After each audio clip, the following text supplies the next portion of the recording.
오늘 본문 말씀은 예수님께서 영광스러운 모습으로 변화되신 모습을 보여주고 있습니다. 우리가 이 산을 변화산이라고 부르는데요. 실제 변화산이 어디에 있는 어느 산인지는 학자들에 따라 견해가 참 많습니다. 학자들은 이 산을 저 갈릴리 저 북부 에 있는 가이사랴 빌립보에서 가까운 헐몬산이라고 하기도 하거나, 혹은 또 나사렛에서 좀 이렇게 한 6마일 정도 떨어진 갈릴리 남쪽에 있는 다볼산으로 이렇게 추측하기도 합니다. 학자들 가운데는 다볼산으로 보는 견해가 제일 많은 것 같습니다. 초대 교부들인 시실이나 또 제롬, 또 혹은 오리겐 등과 같은 그런 교부들과 또 그 이후에 많은 학자들이 이 다볼산이 예수님이 변화하셨던 산일 것이다 이렇게 이야기하기도 합니다. 근데 여러분, 어느 장소인가가 중요한 것보다는 그곳에서 무슨 일이 일어났는가 하는 것이 더 중요합니다. 그리고 그것의 의미가 오늘 우리에게 어떤 의미가 있는가 하는 것이 보다 중요한 것임을 보게 됩니다. 여러분, 구약의 제일 중요한 것은 뭐냐면 어떤 장소에서 그 일이 일어났는가, 그 장소를 중요하게 여기는 것이 아니라 그 장소 가운데 무슨 일이 일어났는가 하는 것을 보여주는 것임을 보게 됩니다. 이것이 세상의 세계관과 또 히브리 세계관의 차이입니다. 이 헬라 세계관과 히브리 세계관의 차이는 그곳에 있습니다. 헬라 그리스의 세계관은 장소가 중요했습니다. 그래서 공간이 중요했어요. 그래서 신들의 공간, 인간들의 공간 따로 나누기도 하고요. 신들은 그리스 로마의 신화에 나오는 신들은 대부분 무슨 신인 줄 아십니까? 공간의 신들이에요. 하늘의 신, 태양의 신, 또 바다의 신, 또 지하의 신, 그런 공간을 중심으로 한 신들이 전체 역사의 중심을 이루고 있고, 그 공간에 어떤 의미들을 부여하는 것이 헬라 문화였습니다. 반면에 히브리 문화, 성경의 문화의 핵심은 뭐냐면 어느 공간에 있는가가 중요한 것이 아니라 그 공간에서 어떤 사건이 일어나고 어떤 의미가 있고 어떤 일이 있는가 하는 것이 중요합니다. 이 두 문화를 이제 비교한 책 가운데 그런 책이 있어요. 비교해 보면은 그리스의 문학을 보면 그 오디세우스, 유명한 오디세우스 있죠. 그 오디세우스 문학에도 보면 오디세우스가 원래 전장에 한 10년쯤 나갔다 돌아오기로 했는데 이런저런 일을 겪으면서 뭐 트로이 전쟁도 겪고 막 하면서 20년 만에 돌아옵니다. 돌아와서 유모 유클레와 만나는 장면이 있는데요. 아주 짧은 장면인데 마치 정지된 듯한, 시간이 정지된 듯한 모습 가운데 공간을 자세하게 묘사하고 있는 것을 봅니다. 이것이 그리스 문학의 어떤 특징 가운데 하나입니다. 반면에 성경은 무엇이냐면 아브라함이 하나님의 음성을 듣습니다. 내 아들 이삭을 제물로 바치라. 어디서 그 음성을 들었는가가 중요한 것이 아니라 그 음성을 듣고 그가 어떻게 움직였는가 하는 것이 중요합니다. 그래서 우리의 삶 가운데는 어느 공간이 중요한 것이 아니라 우리의 삶에 새로운 역사가, 변화가 일어났는가 하는 것이 중요한 것임을 보게 됩니다. 예수님이 변화하신 산이 다볼산이냐 헐몬산이냐 그것이 중요한 것이 아니라 그 산에서 예수님이 변화하셨고 예수님이 변화하셨다는 그 사실이 어떤 의미를 지니는지가 우리 삶에 중요한 것임을 보게 됩니다. 오늘 우리가 예배를 각 가정에서 예배를 드리고 있지 않습니까? 오늘 우리가 예배 장소를 예배당에서 드리느냐 각 가정에서 드리느냐 어떤 공간이 중요한 것이 아니라 교회 예배당에 나와서 예배를 드리는 것도 또 각 가정에서 예배를 드리는 것도 어떤 공간인가 보다는 그 하나님의 말씀을 듣고 하나님 앞에 찬양하는 가운데 하나님의 말씀이 내 삶에 들어와서 내 삶이 어떻게 변화되는가 하는 것이 보다 중요한 것임을 보게 됩니다. 이것이 신앙의 핵심입니다. 그래서 우리의 삶 가운데는 거룩한 공간과 거룩하지 않은 공간이 구별되는 것이 아닙니다. 어떤 분들은 예배당만 거룩하고 우리의 삶이 거룩하지 않다라고, 우리의 삶에 살아가는 모든 공간은 세속적인 공간이다라고 생각하는 분도 있습니다. 그렇지 않습니다. 한때는 교회 예배당 공간을 너무 거룩하게 여겨서 예배당 공간만이 거룩하다라고 여겨지는 그 순간에는 삶의 모든 공간들, 부엌, 또 집, 식탁, 직장, 모든 공간은 거룩하지 않은 공간으로 혹시 오해될 소지가 있었습니다. 그래서 예전에는 이 예배당 단상에 올라올 때 옛날 어르신들은 예배당 강단을 청소할 때는 발바닥으로 밟는 것도 이게 불경하게 여겨진다 생각을 하셨는지 무릎으로 올라와서 강단을 닦고 했던 것을 봅니다. 하나님의 말씀을 귀히 여기고 말씀이 전해지는 그곳을 귀히 여기는 그 마음은 참 귀합니다. 하지만 예배당 이 강대상만을 너무 거룩하게 여기는 것은 그 나머지 다른 공간들은 거룩하지 않다라고 생각하는, 오해하게 만드는 그런 요소가 있어서 우리의 마음을 다시 살펴볼 필요가 있습니다. 거룩한 건 우리의 공간이 아니라 우리의 삶, 우리의 시간입니다.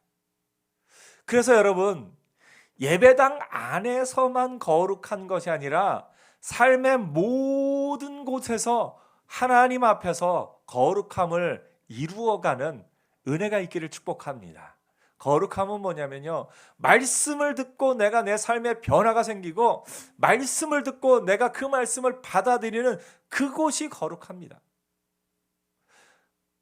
모세가 떨기나무 앞에서 하나님을 만났을 때 내 선 곳은 거룩한 곳이니 내 신을 벗으라. 그곳이 거룩한 것은요, 떨기나무가 있기 때문에 혹은 그 산이 거룩하기 때문에 아닙니다. 하나님의 임재가 있기 때문에 그것이 거룩한 곳이 됩니다.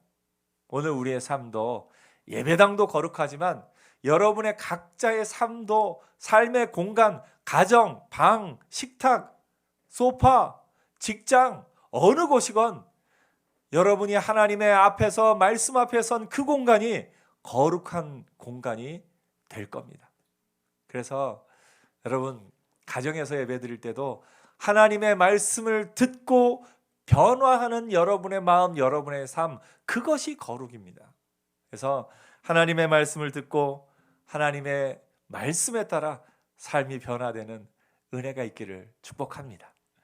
예수님께서 이 산, 어느 산인지가 명확하게 또 학자들이 뚜렷하게 결론을 내린 것도 아니기 때문에 이것을 그래서 변화산이다, 그냥 그렇게 부르게 됩니다. 이 변화산상에서 예수님께서 기도하러 올라가셨습니다. 예수님이 기도하셨다라는 내용 지난번에도 말씀드렸습니다만 예수님의 그 사역 가운데 기도가 얼마나 중요한지를 이 누가는 알았던 것 같습니다. 그리고 그것을 좀 강조하기를 원했습니다. 그래서 예수님이 겟세마네 동산에서 기도하신 것은 사복음서가 다 기록을 하고 있는데, 특별히 다른 복음서에는 예수님이 겟세마네 동산에서 기도하신 것 외에 기도하셨다라는 내용을 한 번 정도 더 기록을 하는 반면에 누가는 예수님의 사역에 있어서 겟세마네 동산의 기도를 포함해서 7번이나 기도하셨다라는 내용을 담고 있습니다. 예수님이 인간으로서 인간의 몸을 이 땅에 입고 오셔서 그 사역을 하시는 동안에 그 사역의 가장 중요한 순간마다 기도하셨다라는 내용을 넣고 있습니다. 이것은 뭐냐면 그때만 기도한 것이 아니라 모든 순간에도 예수님이 기도하셨고 특별히 그 순간에 그 기도가 의미가 있음을 보여주고 있는 겁니다. 예수님이 처음 세례를 받으시고 하늘로서 또 성령이 임하실 그때에도 기도하셨고요. 또 예수님이 12제자를 불러서 그들에게 12제자로서의 임명을 주실 때, 임명하실 때 그때도 기도하고 나서 밤이 새도록 기도하고 나서 12제자를 부르셨고요.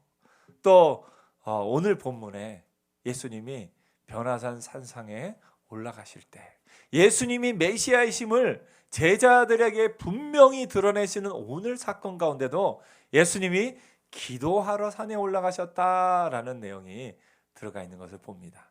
여러분, 예수님도 기도하셨습니다. 하나님이신 예수님도 이 땅에 살면서 기도로 그 사역들을 이루어 가신 것을 봅니다. 여러분 인생의 중요한 순간마다 기도로 하나님 앞에서 사는 은혜가 있기를 축복합니다. 오늘 여러분 새해 첫 주죠. 새해 첫 주 뭘로 시작합니까?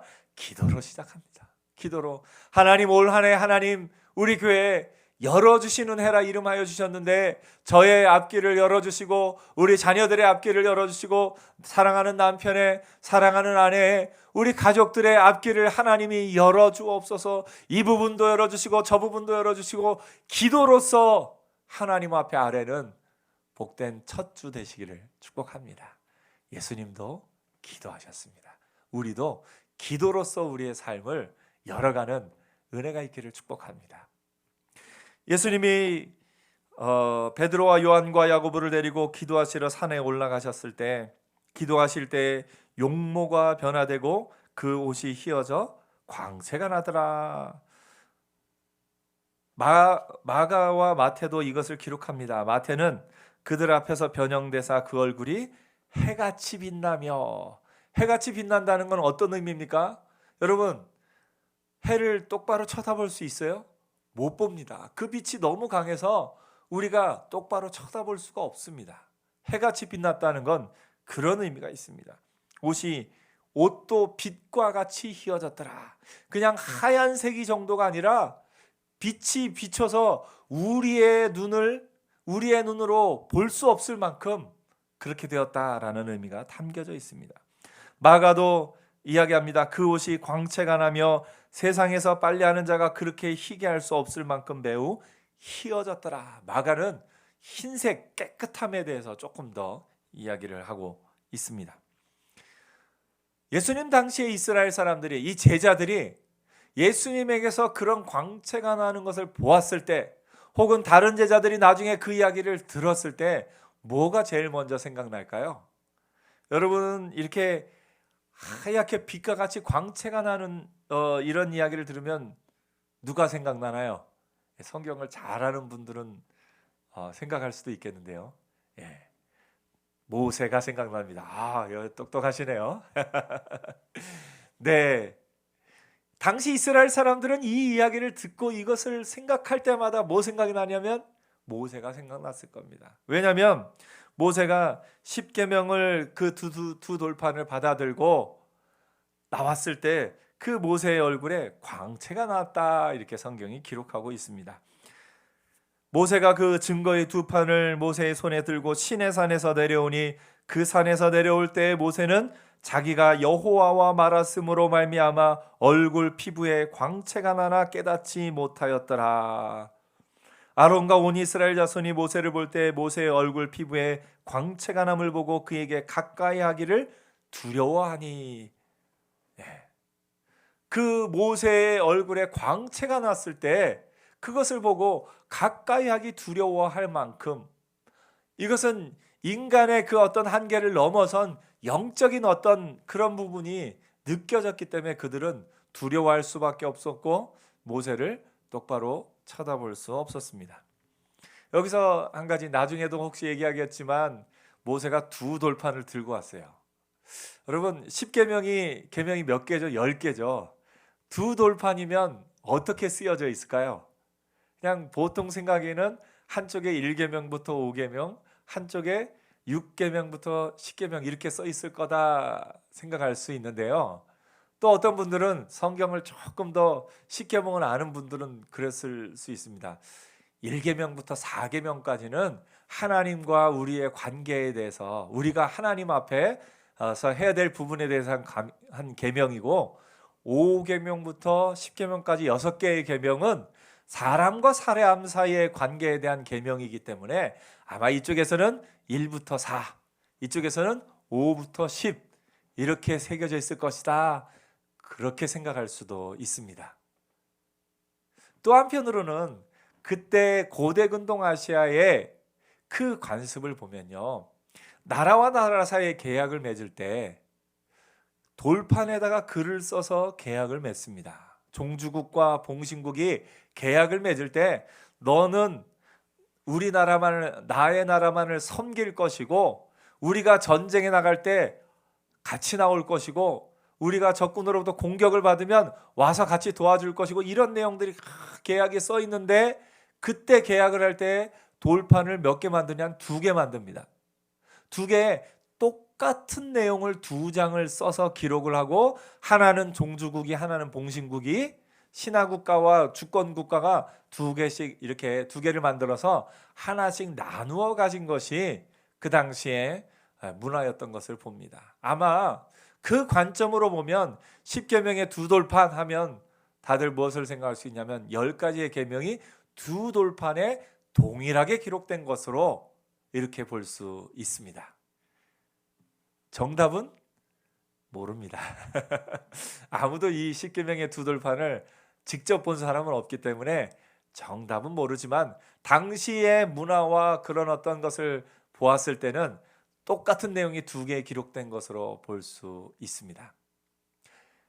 모세가 그 2돌판을 가지고 내려올 때 모세의 얼굴과 그 온몸에서 광채가 나서 사람들이 똑바로 쳐다볼 수 없었다라고 성경은 이렇게 이야기합니다. 이것에 대해서 이제 고린도후서는 뭐라고 해석을 하냐면, 돌에 써서 새긴 죽게 하는 율법의 조문의 직분도 영광이 있어 이스라엘 자손들은 모세의 얼굴이 없어질 영광 때문에도 그 얼굴을 주목하지 못하였거늘 하물며 영의 직분은 더욱 영광이 있지 아니하겠느냐라고 이렇게 이야기를 합니다. 우리는 모세가 이스라엘 자손들에게 장차 없어질 것에 결국을 주목하지 못하게 하려고 수건을 그 얼굴에 쓴 것 같이 아니하노라 하면서, 모세의 그 얼굴이 너무 빛나서 수건을 써서 광채를 가려야 그 앞에 사람들이 이야기를 나눌 수 있었던 것을 성경도 이렇게 이야기하고 있습니다. 예수님께서 기도하실 때 용모가 변화되고 그 옷이 휘어져 광채가 나게 되더라 하면서 그 예수와 함께 2사람이 나타납니다. 그 2사람은 누굴까요? 한 명의 이름은 모세고 한 명의 이름은 엘리야. 영적인 모습이기 때문에 아마 우리도 천국에 가면 그럴 겁니다. 천국에 가면 이름이 어떻게 되세요? 물어볼 일이 없습니다. 천국에 가면 보면 그냥 알아요. 아, 누구구나. 천국에 가면 보면 누가 아는, 누군지 아는, 그래서 서로 아는 그런 은혜가 있을 겁니다. 이 제자들이 보고서 알았습니다. 아, 모세구나. 아, 엘리야구나. 근데 왜 모세고 왜 엘리야일까요? 선지자들 가운데 많은 선지자들이 있습니다. 이사야도 있고 다니엘도 있고 또 여러 선지자들이 있는데 왜 엘리야일까요? 성경은 이것에 대해서 이렇게 이야기를 합니다. 사실은 이 엘리야에 대해서는 말라기서부터 구약에 예언되어 있습니다. 말라기에 보니까 보라, 여호와의 크고 두려운 날이 이르기 전에 내가 선지자 엘리야를 너희에게 보내리니 그가 아버지의 마음을 자녀들에게로 돌이키게 하고 자녀들의 마음을 그들의 아버지에게로 돌이키게 하리라. 돌이키지 아니하면 두렵건대 내가 와서 저주로 그 땅을 칠까 하노라 하시니라. 엘리야에 대한 예언, 마지막 때 메시아가 올 때 누가 나타날 것이라고요? 엘리야가. 또 천사가 세례 요한의 태어남을 사가랴에게 예언하면서 천사가 뭐라고 말했냐면, 이스라엘 자손을 주고 그들의 하나님께로 많이 돌아오게 하겠습니다. 그가 또 엘리야의 심령과 능력으로 주 앞에 먼저 와서 아버지의 마음을 자식에게 거스리는 자를 의인의 슬기에 돌아오게 하고 주를 위하여 세운 백성을 준비하리라 말씀하고 있습니다. 이 엘리야는 메시아가 다시 오실 때 나타날 것이라 예언이 되었고, 이 엘리야의 마음과 능력을, 심령과 능력을 누가요? 세례 요한이 갖고 이 땅 가운데 주의 길을 예비하였다라고 성경은 기록하고 있습니다. 그렇기 때문에 엘리야. 또 모세에게 있어서는 모세의 말 가운데 뭐라고 말하냐면, 모세가 직접 말합니다. 내 후에 하나님께서 내가 그들의 형제 중에 너와 같은 선지자 하나를 그들을 위하여 일으키고 내 말을 그 입에 두리니 내가 그에게 명령하는 것을 그가 무리에게 다 말이라. 누구든지 내 이름으로 전하는 내 말을 듣지 않는 자는 내게 벌을 받을 것이요. 이렇게 이야기합니다. 또 신명기 18장 15절에 이렇게 이야기합니다. 내 하나님 여호와께서 너희 가운데 내 형제 중에서 너를 위하여 나와 같은 선지자 하나를 일으키시리니 너희는 그의 말을 들을지어다. 이렇게 예언하고 있습니다. 그래서 모세는 이 땅 가운데 하나님이 구원을 보여주신 그 지도자로서의 모세를 보여주고, 또 이 엘리야는 마지막 때 메시아가 다시 오실 때 와서 메시아의 길을 준비할 사람으로서 엘리야를 구약에 예언하였기 때문에, 그래서 모세와 엘리야인 것을 보게 됩니다. 이 모세와 엘리야인 것을 보고 이 잠을 자던, 아마 이게 밤이었을 가능성이 높죠. 물론 낮에도 피곤하면 잠을 잘 수도 있습니다. 이 제자들이 잠을 자다가 깊이 졸다가 온전히 깨어났다라고 성경은 기록합니다. 베드로가 깨어나서 보니까 예수님과 엘리야와 모세가 같이 있는 거예요. 그래 베드로가 이야기합니다. 베드로가 예수께 여짜오되 주여 우리가 여기 있는 것이 좋사오니 우리가 초막 셋을 짓되 하나는 주를 위하여 하나는 모세를 위하여 하나는 엘리야를 위하여 하사이다 하되 자기가 하는 말을 자기도 알지 못하더라. 이렇게 말하고 있습니다.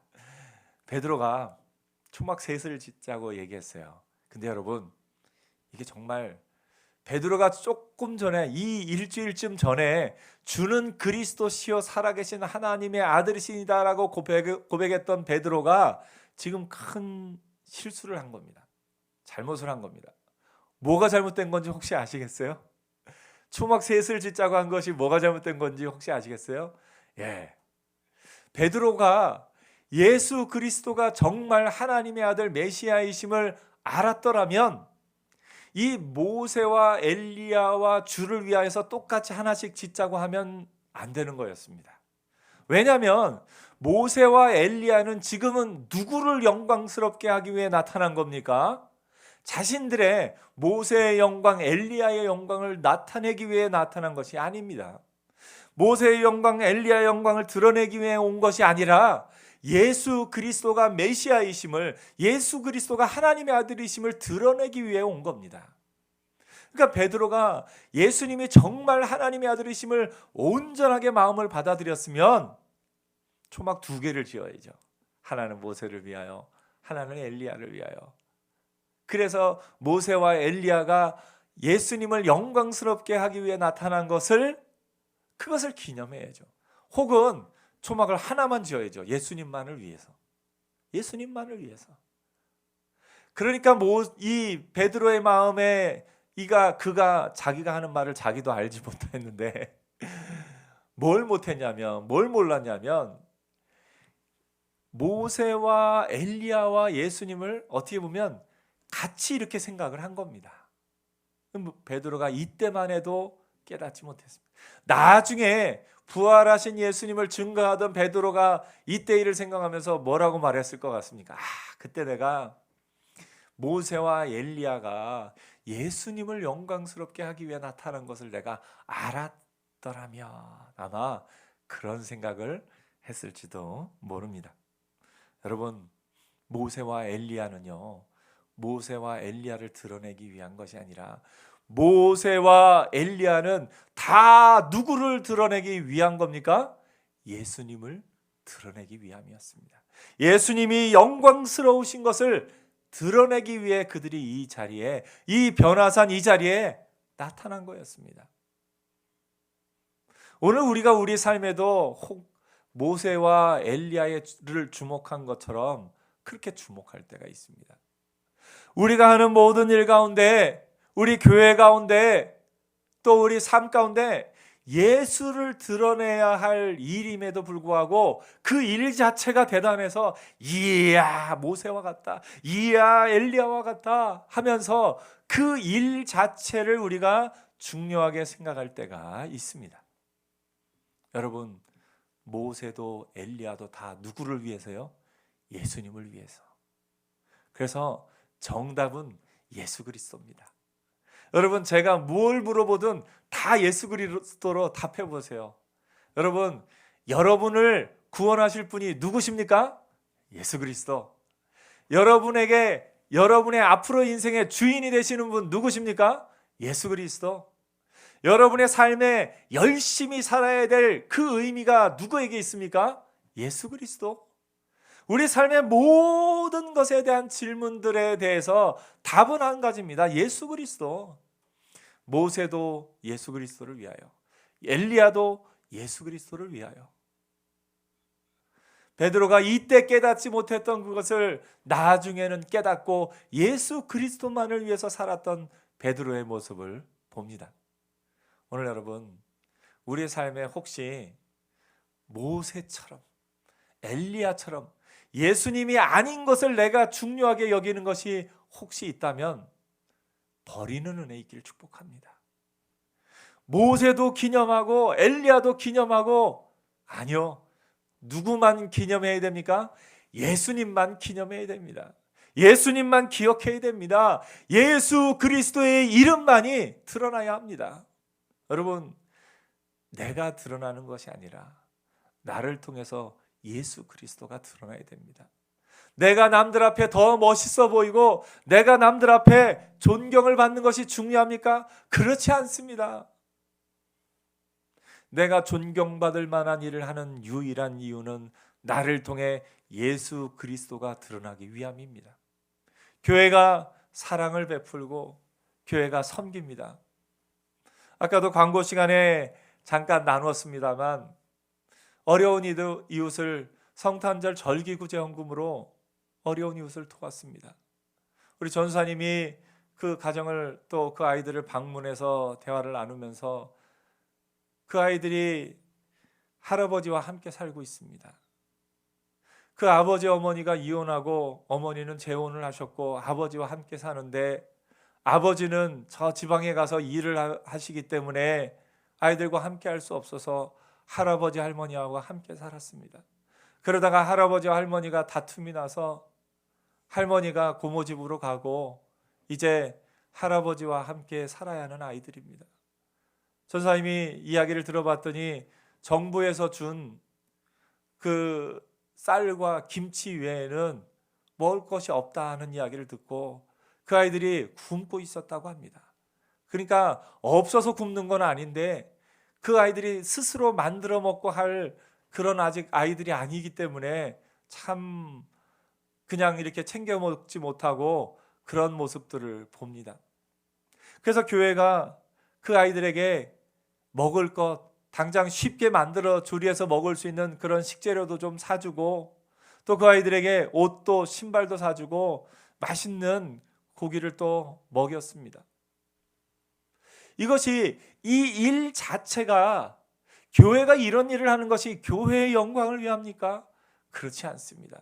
이런 일들을 하는 것은 궁극적으로는 하나님께 영광을 올리고 예수 그리스도의 이름이 드러나기 위함입니다. 오늘 여러분, 우리가, 교회가, 또 우리 개인이 삶 가운데 모든 일을 함을 통해서 예수 그리스도의 이름이 드러나는 은혜가 있기를 축복합니다. 우와 모세, 우와 엘리야가 아니라 예수 그리스도. 그래서 여러분, 예수 그리스도 이외에 주목받고 있던 모든 것을 내려놓는 은혜도 있기를 바랍니다. 오로지 예수 그리스도. 성경에 그 다음에 구름이 와서 그들을 덮는데 그 구름 속에서 들리는 음성이 이것을 다시 한번 증거해 줍니다. 구름이 와서 덮인다는 건 뭘 의미합니까? 구약시대에도 하나님이 구름 가운데 나타나셔서, 출애굽기에 이렇게 얘기합니다. 셋째 날 아침에 우레와 번개와 빽빽한 구름이 산 위에 있고 나팔 소리가 매우 크게 들리니 진중에 있는 모든 백성이 다 떨더라. 모세가 회막에 들어갈 수 없었으니 이는 구름이 회막 위에 덮이고 여호와의 영광이 성막에 충만하였더라. 빽빽한 구름은 여호와께서 임재하시는 것을 상징하고 또 실질적으로 그것을 보여줍니다. 그 구름 속에서 음성이 들립니다. 이는 나의 아들 곧 택함을 받은 자니 너희는 그의 말을 들으라. 무엇입니까? 모세와 엘리야 얘기를 하는 것이 아닙니다.